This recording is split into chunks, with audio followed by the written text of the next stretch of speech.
You ever start a new job thinking the worst thing that could happen is spilling your coffee?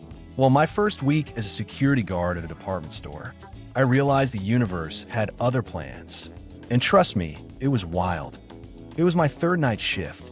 The store was quiet, lights half dimmed, and I was mostly scrolling on my phone, pretending to look busy. Honestly, I thought the job would be easy. Sit, walk around, check cameras, maybe stop a teenager from pocketing candy. Nothing serious. But then, around midnight, I hear this weird sound, like metal scraping against the back door.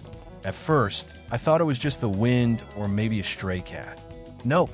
I look at the monitor, and there are three guys in ski masks trying to pry the door open with a crowbar. And I'm just standing there like, wait, this can't be real. Did I just walk into a movie scene? So my brain goes into panic mode. Should I call the cops? Should I hide?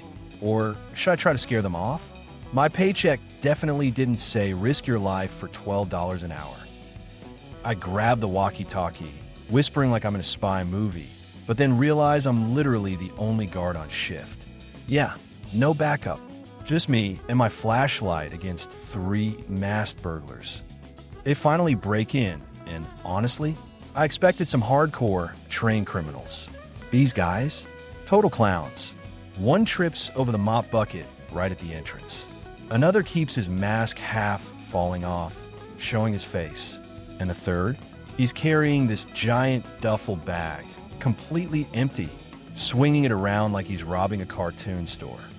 I hide behind a clothing rack, peeking through sweaters like I'm in some cheap spy thriller. They're whispering to each other, arguing about where the cash registers are, even though there are literally huge signs saying customer service. One of them yells, "Grab the jewelry." But guess what? We don't sell jewelry. We're a discount department store. The guy ends up stuffing socks in his bag, looking proud like he just robbed a bank. And the best part? One thief was actually a guy I went to high school with. Mask slipped down, and I'm staring at him like, "Bro, I know you. You failed algebra twice." He looks at me, freezes, and I can see in his eyes he recognizes me too. Awkward reunion much? At this point, I'm half terrified, half trying not to laugh.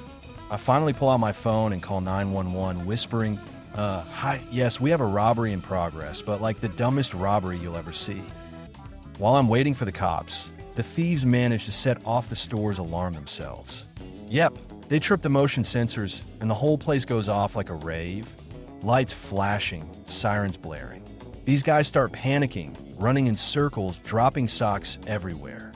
One even tries to run out the back, but forgets he locked it from the inside. Slammed straight into the door. I almost applauded.